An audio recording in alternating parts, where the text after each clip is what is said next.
Welcome back to Creatively Crafted Life. This is Melanie, and I am still plugging away at my album that needs to be finished, and I will include a link below to the playlist of all of these projects so you can see where I'm going with it. And so for this episode, I'm doing a 2-page layout using a Scrapbook Generation sketch, but this one I can share with you because it is a free sketch on their website. It's from October 2014. Sorry for the glare. It uses multiple pattern papers and strips. They have really great instructions, cut instructions, as well as where to place. I'm going to switch it up a little bit. I have these 3 photos, and then this one I have a 3x4, but instead of being horizontal, it's vertical. So we're going to play around with that. And I'm also opting to go a little bit simpler and not do individual strips. Instead, I'm going to be using the Pink Fresh Out and About paper collection, and I am going to be using this pattern paper. It kind of gives a similar look and feel with the idea of strips, but without having to do any of the work. For the block here where the title is going to go, I am using also from Pink Fresh. It's the back side of that paper. This was in my scrap bin and it happened to be the exact size I needed. I have a couple of stripes to do the border, and then this top section here I haven't quite decided yet what I want to do. I am thinking that I can use maybe ephemera pieces or journal cards or something like that instead of creating banners, but we will get there once I have everything else laid out. So as I said, everything else according to the sketch is going to be pretty much the same photo placement. This is going to be flipped, and we talked about the paper, so I'm going to go and lay that all out and glue it down, and I will come back and then we'll talk about what the next steps are. Here is what the layout is looking at this point. If you compare it to the sketch, you'll see very similar. So now I need to decide on a title and what I want to do up here in the top section. So I'm just going to go through my supplies and see if anything jumps out at me. So some options of things that I thought about putting up here are these frames, that maybe there was a way I could kind of stack them and then maybe fill in behind with some patterned paper. That might be kind of fun.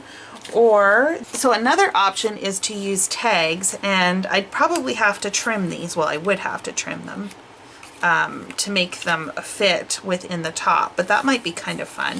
Or I have some ephemera pieces and some journal cards. I really like this one where it says, I don't know if you can see it, sorry, the light's too bright, where it says walk it, wander, journey, because we did walk this section, so that would be kind of fun to have in there. And then I've got things like these little journal boxes and stuff that maybe there's a way I can configure this across the top to make it interesting.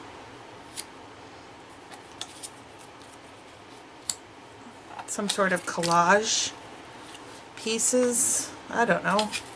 I think I'm leaning more towards this, but I need to play around with this a little bit more to come up with that, a final thought on that.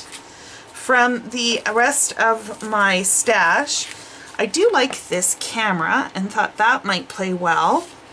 This is actually a different Pink Fresh collection. It's from BU, but that's okay. The colors would work, so why not? And for a title, because I've got the wander kind of idea coming through, I thought I could use this, and this is the colonial section, so maybe something like wander through the colonial section. And then for finishing touches, there's always some puffy stickers, and I also have some flat stickers for fillers. Those are my jumping off points. I'm thinking I'm probably going to do that, or maybe some sort of combination of all of the above. We'll see, and I'll come back and show you how this all came together. So this is how the page has ended up. I layered a bunch of ephemera pieces on top of each other, another one of these strips of the patterned paper. I pulled in one of the frames. I was able to use one of those, which was kind of fun. Puffy sticker, another sticker. This is just an ephemera piece on foam tape. And then down here, I've added stickers, a puffy sticker, and then this is a dimensional flag. And then on this side, the title. So this is from that puffy sticker travel sheet. I don't remember where it's from. Some tile stickers, and then this is from the Pink Fresh collection. Now, I'm gonna tell you something. I'm not thrilled about this. I'm still using them because it doesn't bother me that much, but these letters actually did change color, so you'll see that there's some variation in color in here.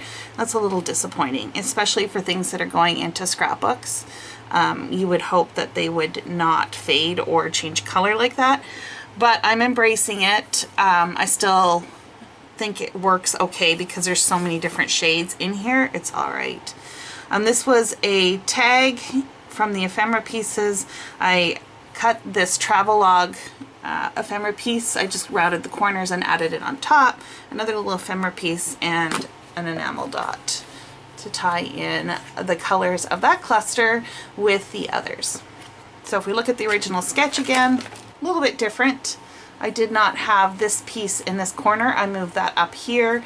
I have a significantly longer title, and then this whole cluster replaces the banner, and this down here is pretty much the same. I obviously did not do this kind of floral border thing. It didn't really fit, but I do like the way this paper worked out with this sketch. Well, thank you so much for sticking around to the end. I hope you're enjoying this series as I work through my travel album, and until next time, happy crafting.